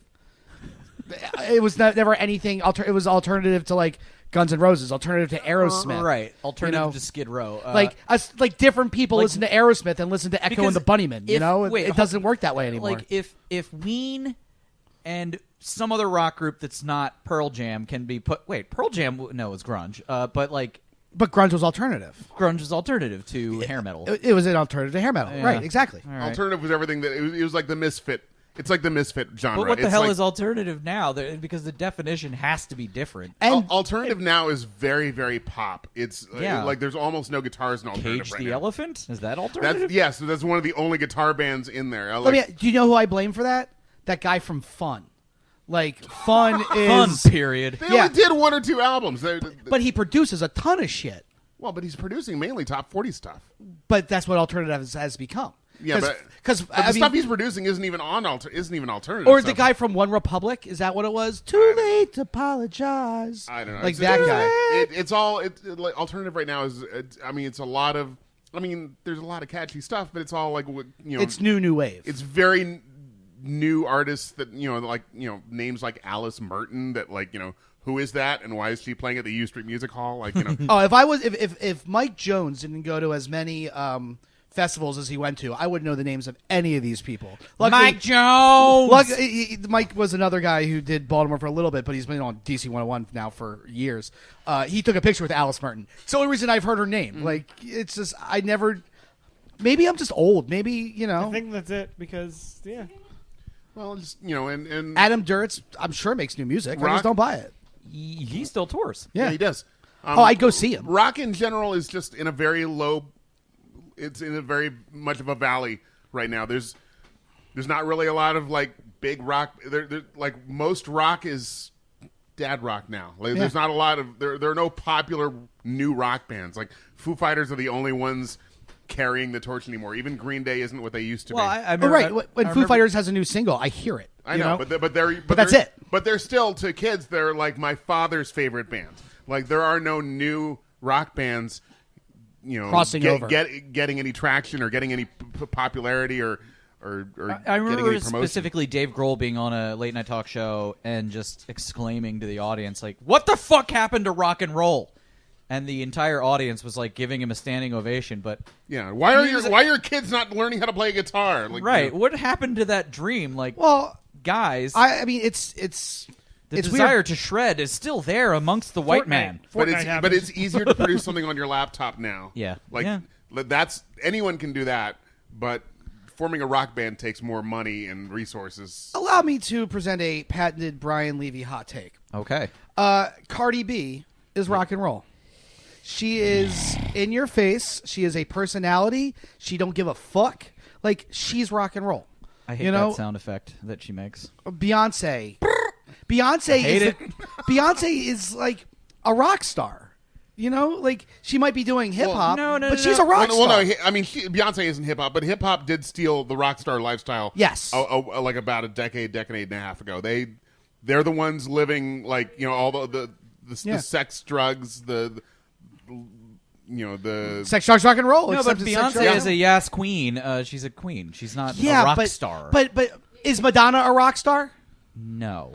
Disagree. She was the queen of pop. Yeah. But it's really hip hop that's taken it. They're the ones who are living the destructive lifestyles. They burn up bright and fast. They've got they're spending mad money on stupid shit. Yeah. They're right, Triple X Tentacion. That's a rock and roll story. He's a guy actually, what it really is, it's a 1950s country and western story. And all he the just rock stars are getting guy. sensible life insurance plans. Metallica. Lars Ulrich is well, I have a very sensible 401k. Right. You know what? I don't want to be too hipster, but I can tell you what happened to rock and roll. Like a rock. Oh, like a rock. Bob Seger sold Like a Rock to Chevy or whatever. Bob Seger, I said. And that's what happened to rock and roll. I don't know if I want to put the Bob blame Seger there. Is not rock and roll. Get the fuck out of here. Listen to some early Bob Seger. Some of it. No. But no, as soon as he was the theme song for the Wonder Years, he ceased to be rock wasn't. And roll. That's so anyway. Whoops. Who was that? So anyway, what we knew as Bob Seger. No, it's not. What we grew up with as alternative, stuff like grunge and all that, is as strange as it may feel, is now going to be what we hear on classic rock stations. Are kids still finding Nirvana, you think? What's that? It's their dad's music. Oh. We have to tell you. Green Day is all this stuff is 25 years old now. Oh, right. And all these bands we listen to are all having their 25th anniversary, all the big albums. Right. So. Yeah. So I went to see, you want to talk about dad rock. I went to see Bare Naked Ladies this summer, which at the time, even as a kid, though HFS played Brian Wilson and Old Apartment. But here's the thing about 1 week. And what you're right. I mean, like they're like our first. This is our 30th anniversary tour, and I'm like, get the fuck out of here. Like I had those CDs. But here, I think here's Kids the don't have difference CDs. between referring to Bare Naked Ladies as dad rock or Guns N' Roses as dad rock. Because I remember when I was a kid, our cohort parents were still listening to like "Good Golly Miss Molly," and it's like, no, that's old fucking shit. Like Guns N' Roses at least has an edge to it, and be like, yeah, this is pretty cool. But it's not singing about beating women and right. But it's still old music. Like kids don't like old stuff anymore. It's not something they can. It's something that.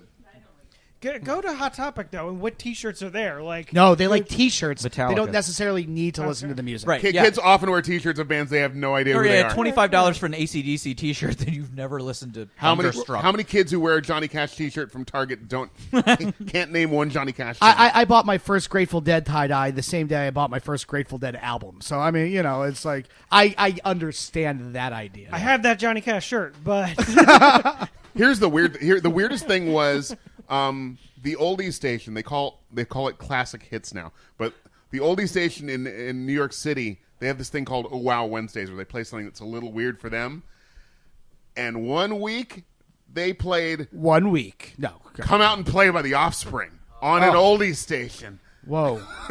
I mean, granted, it was the Oh Wow Wednesday feature, so it was, but still. But the Circle Red Rubber Ball kind of oldie station. That song came out like 24 years ago. Yeah, 94, 95, That's 93. a generation. That's a generation. Yeah. I mean, we have to accept that like music has moved on.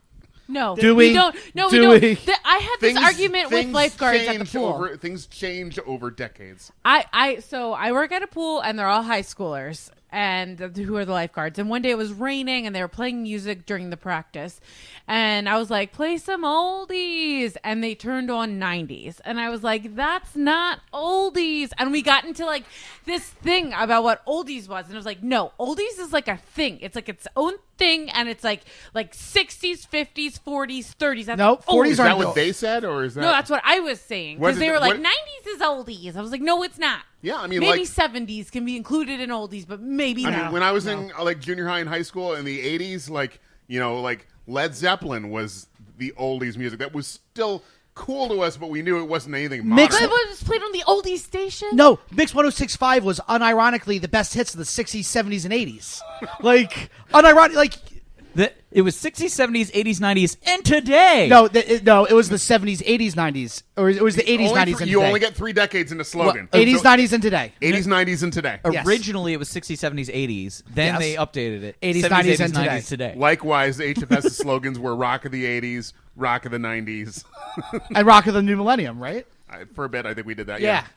there's an Yeah. episode of Parks and Rec where Aziz Ansari's character is being DJ for a local prom, and he's playing what he thinks is the new coolest music, and all the kids are staring at him and be like, what the hell are you playing? And that's when he finally realizes, like, shit, I'm old. Well, so And I here's think another that's- thing. But this stuff doesn't have to make you feel old, and you don't have to stress out about how things were 25 years old. You just have to accept that that music is continuing. Yeah. And just like when you were listening to shit and it was like new and weird at the time, there's stuff that's new and weird now. The problem is that they just aren't creating bands aren't being allowed to become larger than life, or they don't know how to. Kids don't have to carry around CD books. Like, your CD book used to be something to brag about, and you can't brag about how many fucking songs you have in your iPhone. You're 2,000% right, because it used to be a point of pride, like, look at how well curated my collection of music is.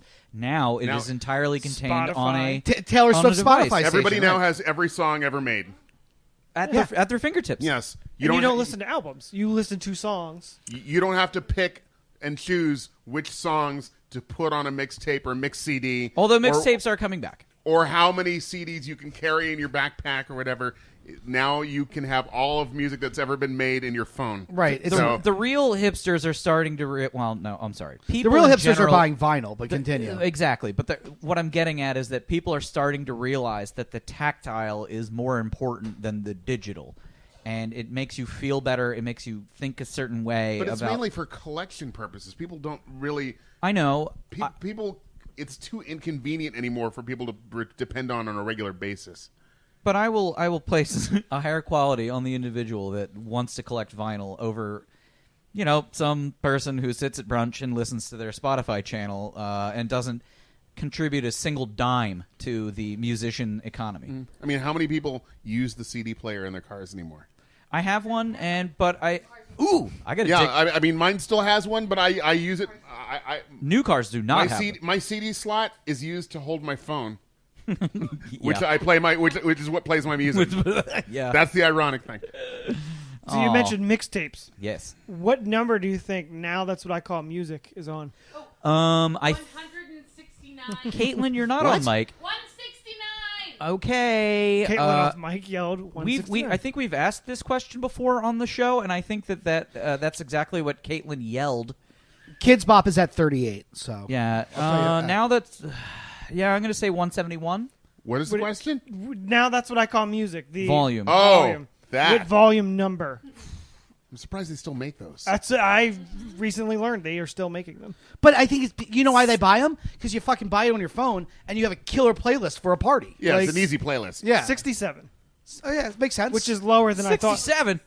You were off by almost 102. 69. I'm definitely going to buy Kidz Bop 69. Not Kidz Bop 69. Title of the episode. Kidz Bop 69. A lot of artists don't even bother making albums anymore. Right. Yeah, I mean, Rihanna doesn't make albums. Weird Al was like, I'm off record label. I'm just going to make songs. I'm going to release them in boluses on occasion, make some videos on YouTube. Yeah.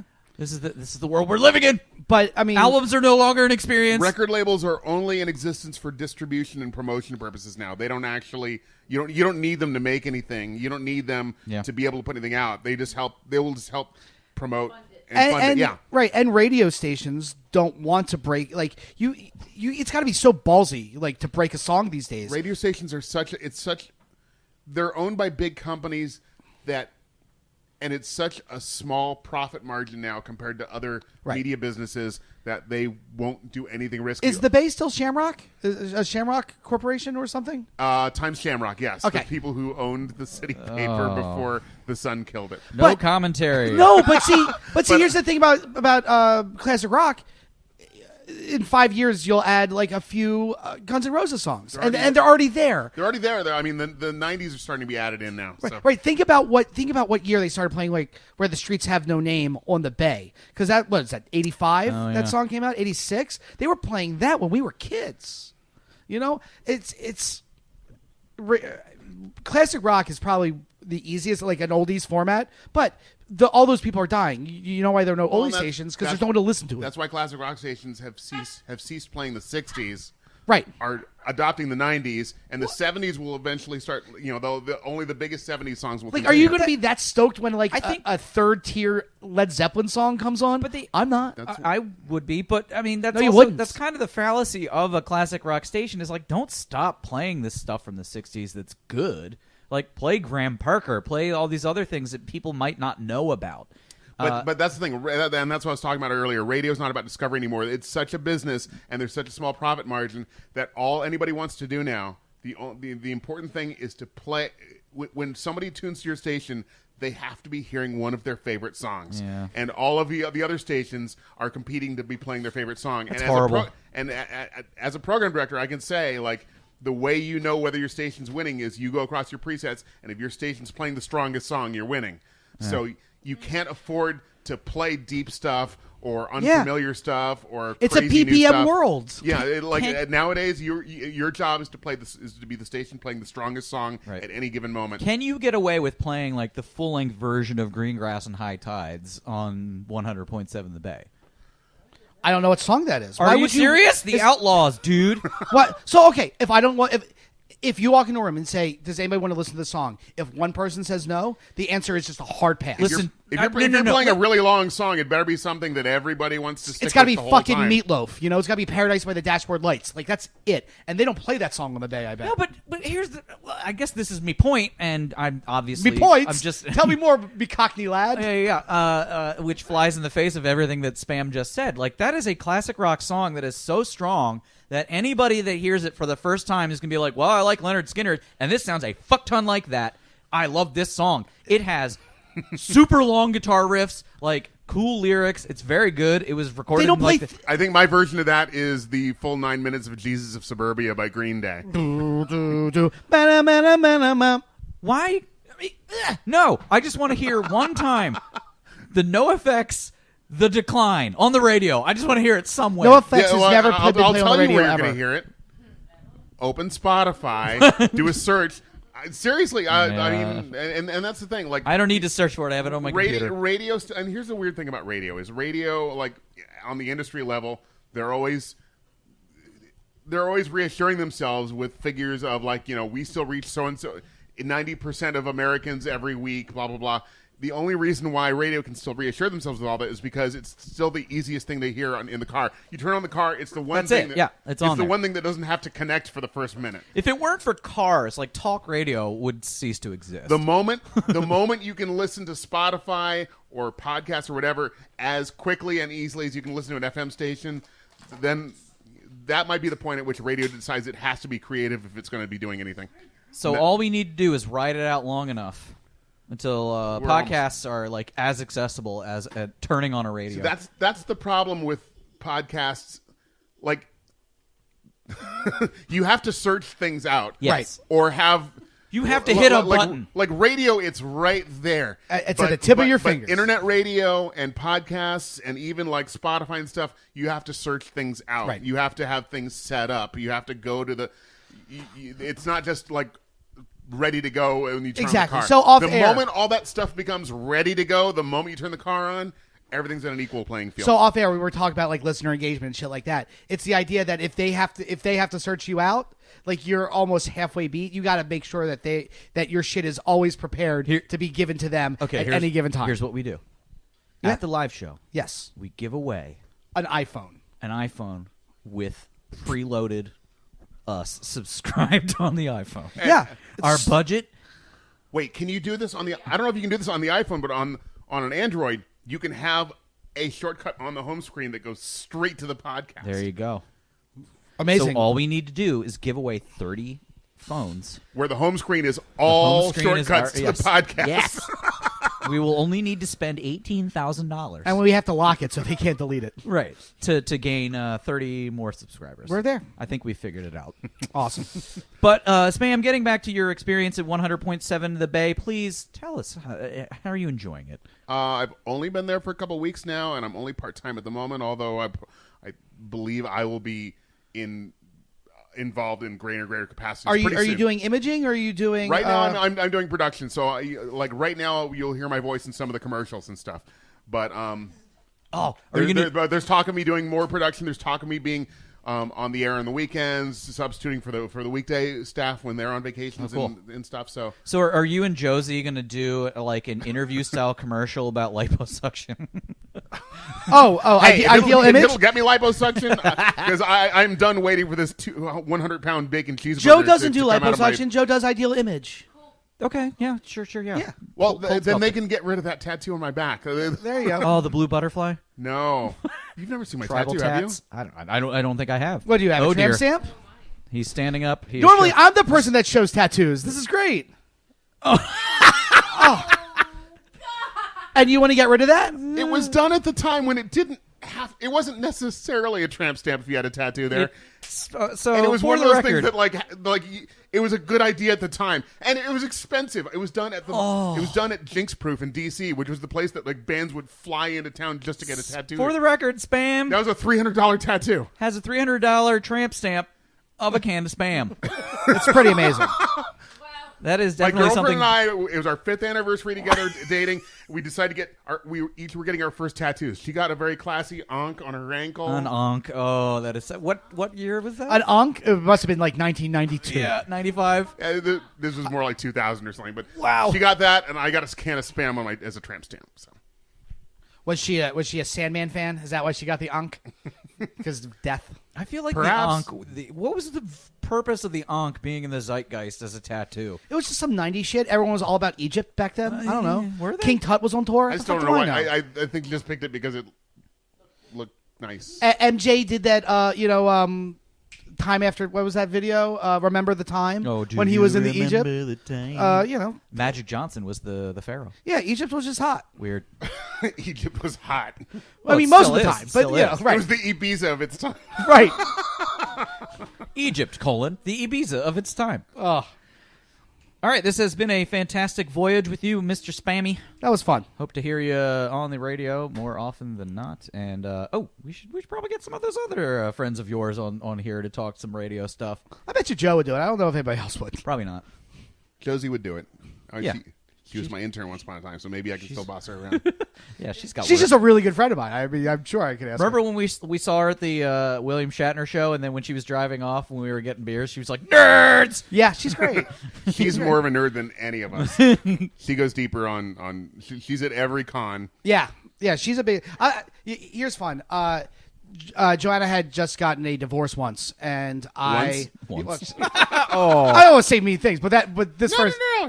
but this first time, it was her first divorce, and I'm like, we're sitting there like just jamming on Star Trek shit. I'm like, hey, would you like to get a cup of coffee sometime? Uh-oh. And she said, I'm just not dating Jews right now. No, I'm sorry, I won't. I've just divorced one. That's going to be it for now. Which was in all the brush offs in all my life. That's my favorite one. That's a quality. It's a brush quality off. brush off. Yeah. One time I was at Nevin's, the now bar known as Bookmakers, back when it was a karaoke dump, and she was there on a date. Oh. And didn't like the date, so she started talking to me. She was like, "Yeah, I saw you running to the park without your shirt on." I was like, "What are you doing?" She's like, "This date's a real dud." And I was like, "Well, I'm shit-faced, so I'm leaving." She's great. Yeah, I like her a lot. Love it. Okay, all right. Now it is time to get a little angry. Oh. Time to get. Ooh, I like that. I like that Spam listens. Time to get a little venter. Oh, that's me. That's funny. Jesus Christ. I don't listen. You sure don't. I I mean, even when- I don't know why you don't, because I you do. should be taking notes. I do. Oh, trust me.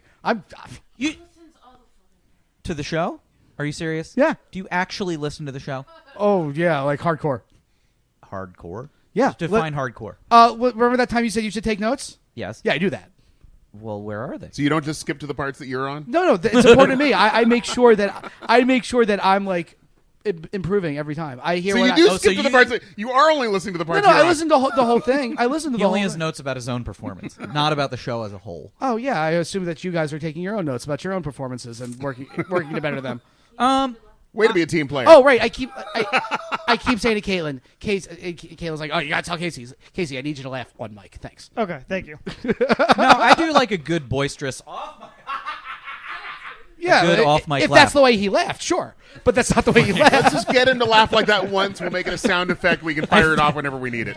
I have never. Then he doesn't have to put any effort in. I don't think See there, yeah, that's all I want, Casey. There, that's all I want. I don't even think I've ever heard Casey like raise his voice. I think Casey doesn't want to interrupt us by laughing, and I'm like, no, Casey, when I make you laugh, I need everyone to know it, please. Thank you. All right, it's time to get a little venti. Go for it. 20. All right, time to get a little murderous. Fatality. Time to get a little pissed offy. Time to go right ahead and tell everyone to shut up. Let the band deal with this.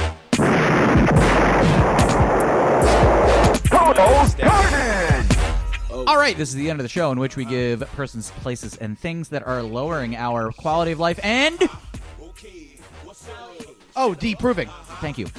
A hearty, proverbial, and literal shut up. How are those notes working out for you, Brian? They're all right. They're Yeah, fine. yeah. They're not the best. Still doesn't even know how any of this works. I'm a college dropout, Casey. Maybe I don't take great notes. With severe ADHD. I don't take good notes either, and I've been doing this a while.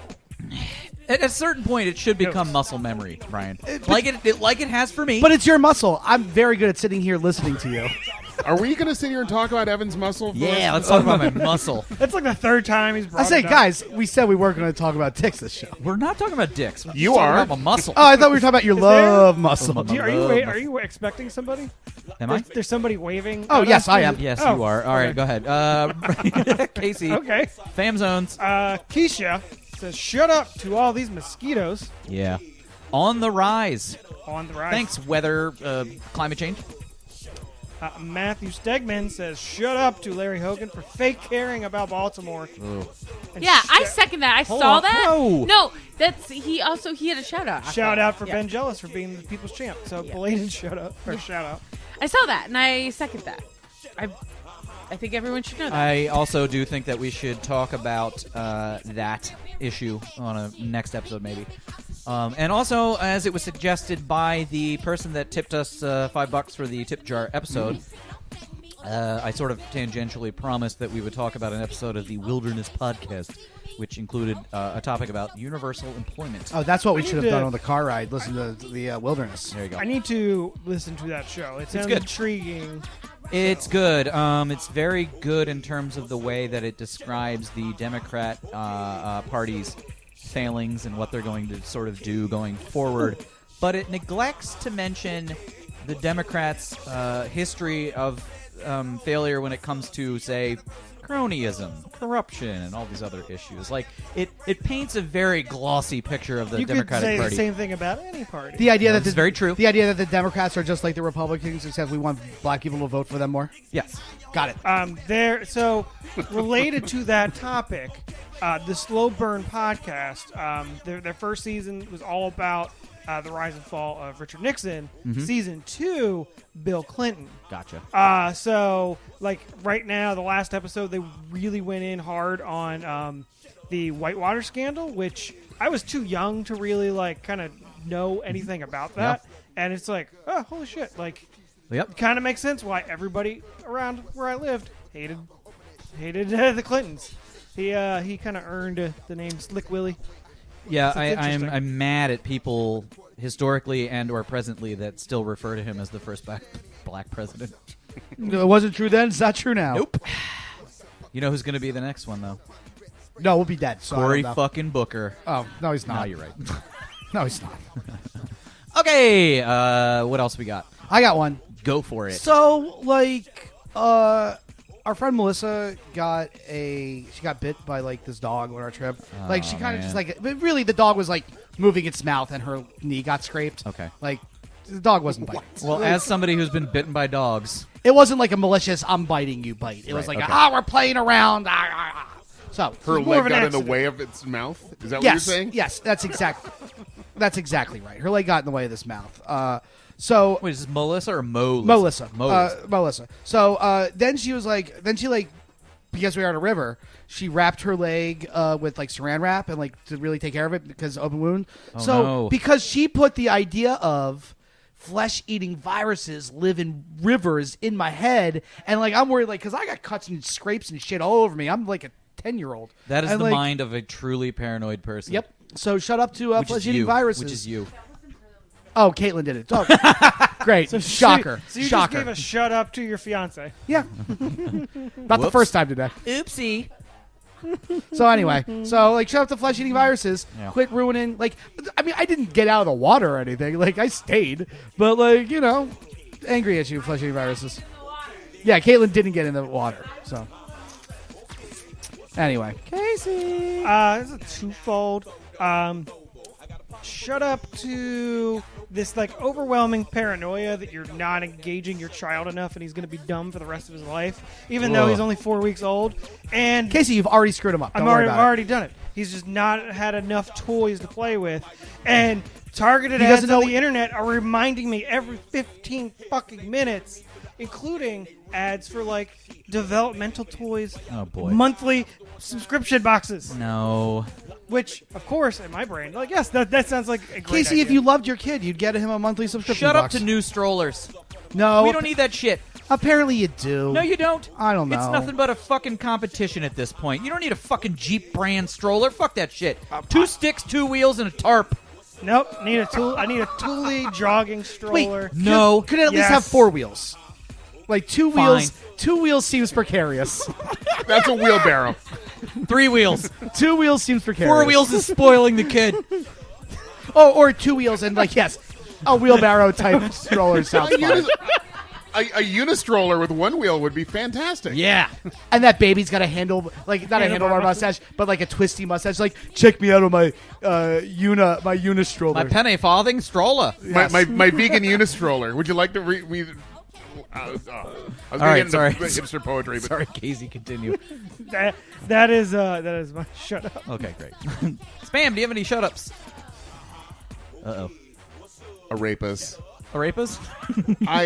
Having lived in South Florida, I got to have my first arepas as like basic street arepas from a cart that were just simple corn patty. Like, Yeah. and I come up here, and arepas are a thing that are completely unrecognizable. We took arepas. We took arepas, and we elevated them from street food. Meanwhile, white ass fucking Casey fixed and them Ryan from being are street googling food. arepas right now. I don't even know that anyone knows what an arepa is. They don't, but it sounds cool because it has the word rape in it. Oh, it looks like a flour tortilla that you put things. It's just a corn. It's just a corn. Oh, pancake, corn. Essentially. Corn. It's like a corn fritter. So like polenta? It's like a pancake. Pancake. No, you can use it for sandwiches. You Yeah, stuff but- it with but- buffalo chicken. But here it's filled with so many different ingredients that it's no longer an arepa at all. Right. Yeah. Shut up to arepas. I don't know if it's pizza. So shut up to the arepa place in the Our house. airport food court hipster known food as court. Our House in Remington. Yeah. Wikipedia says it is similar in shape to the Mexican gordita, but that doesn't look like any gordita I've ever Gordita? gotten from Taco Bell. I like the double gordita super crunch wrap. I'm not sure that you can count Taco Bell gorditas as authentic Mexican food. How dare you, sir? How dare you? Where do you think Taco Bell came from? California. Don't get me wrong. This is a body built by Taco Bell. And what was that? Oh God, from back in the day, the Bad Decisions Bacon Night. What was that thing you ate? What was that called? Oh, the Gut Buster. The Gut Buster. 2 grilled cheeses. It was a double bacon cheeseburger between 2 grilled cheeses. between bacon grilled cheese sandwiches. There was a Gross. place in Fed Hill. Beach Bums, was that the sandwich place that was down That there? was. They used to have a sandwich called the Face Breaker, and every couple of months we would all get really, really drunk and Face Breaker. and eat What the was Face this? Breaker. I couldn't even tell you, but it was like 7 sandwiches in one. It was ridiculous. It reminds me of a thing called the Surf and Turf Club down at Harbor Sounds in Solomon's Island. Or the mixed surf and turf, It a fish was fillet and a quarter of 2 private feet cheese. tall. It had a crab cake in the middle, a whole bunch of turkey, and like other meats in between 2 pieces of bread. It was like literally 2 feet tall. I got an additional shut up. Oh. Shut up Ooh. to extra tall sandwiches that I can't fit in my mouth Right. without having to like What- dissect. the Right, sandwich. exactly. You just got to pick it. You got to treat it like a Jenga game and like eat the middle of it, and hope it doesn't topple over like some leaning tower of Pisa. I make excellent sandwiches. Prove it. I will one day. All right, my shut up this week is to. This is not going to be fun. Is it me? No. Oh. Anorexia. I was out last night with my former roommate and one of my very good friends, and it was late in the evening, and we were enjoying ourselves during karaoke, and she got a text from a family member that basically said that one of her other family members is essentially dying because she's anorexic and is refusing treatment. Oh. And I think about it more and more, and I'm like, my God, like, as a species, we are just so riddled with mental illness and just eating. Eating is a problem. I blame our Depression-era grandparents who were afraid they were never going to eat again.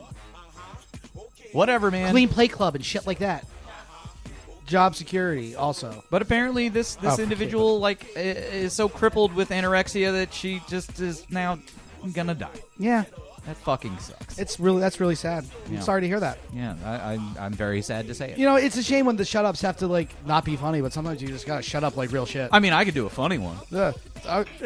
Shout out, but, you know, shut up to... She took Karen Carpenter. Way too soon. Shut up to pasteurized milk. I want the freedom to be able to drink raw milk directly from a cow's titty. Oh, that you can do. It's like when it sits around. That's why it has to be pasteurized. No, I want it to go directly into the milk jug, go directly into my refrigerator, and then when it starts to sour, I get to drink it and get all that botulisms. No, well, I'm a libertarian. They stopped- I want to be able to drink bloody milk. That's why they made chocolate milk. Did you know that? That's why they made chocolate milk, because that blood was in that milk, and they had to pour chocolate in it to change the color brown, and that's racist. How about and also strawberry milk?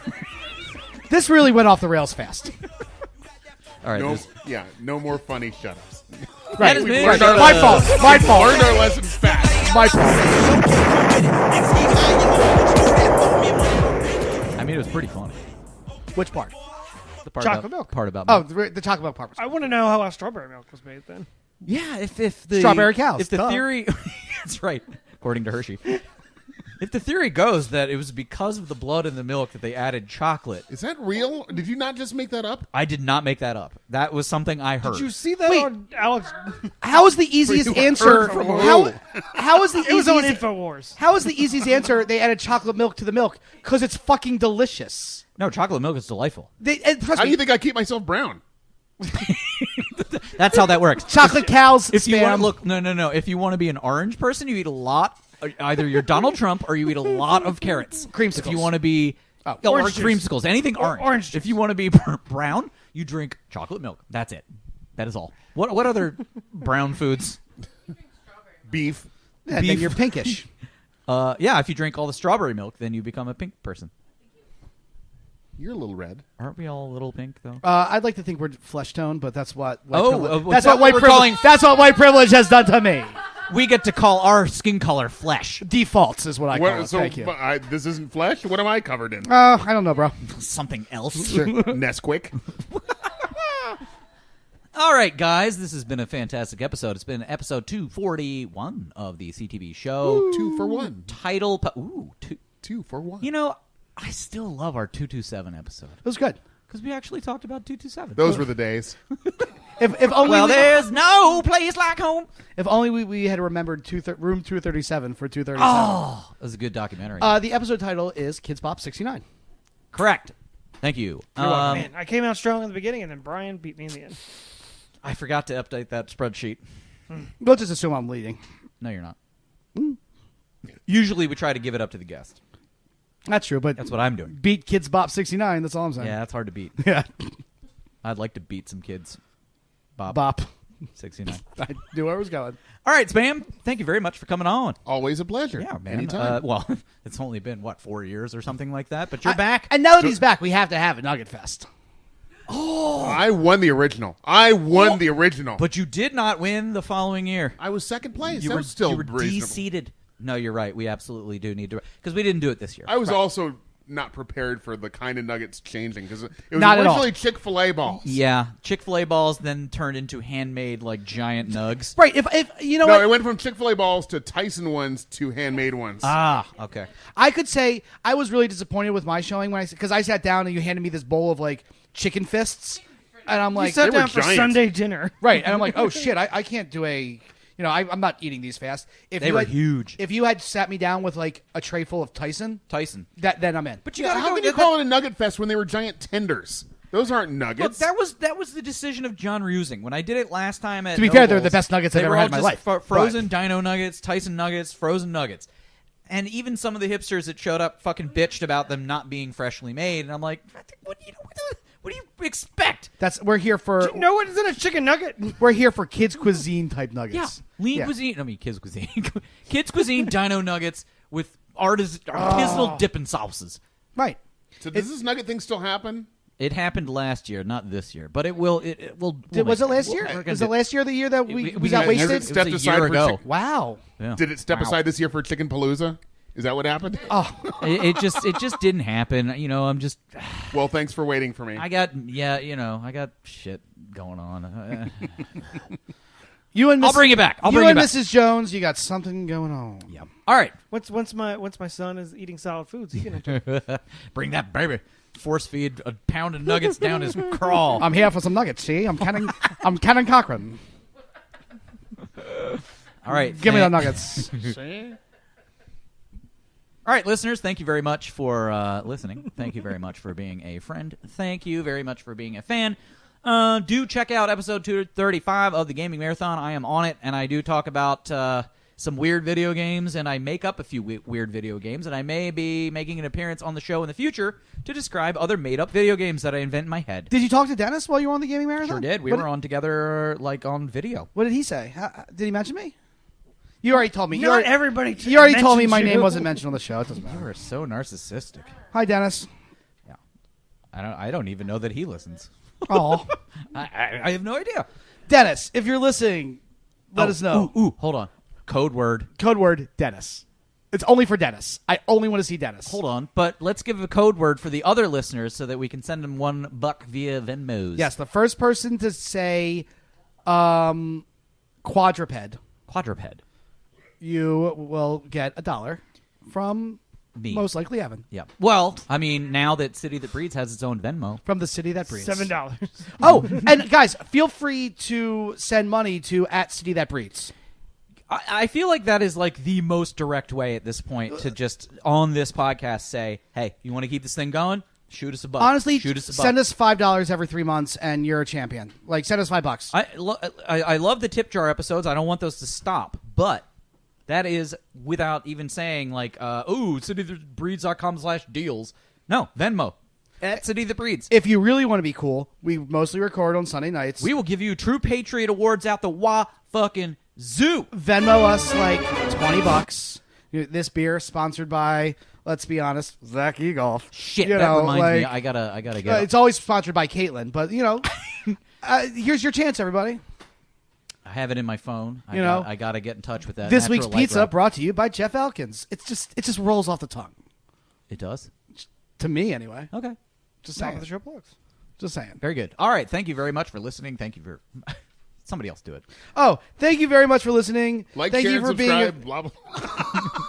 Thank you, Stan. Thank you for being a fan. Thank Find you us for on being a Facebook, Twitter, and friend.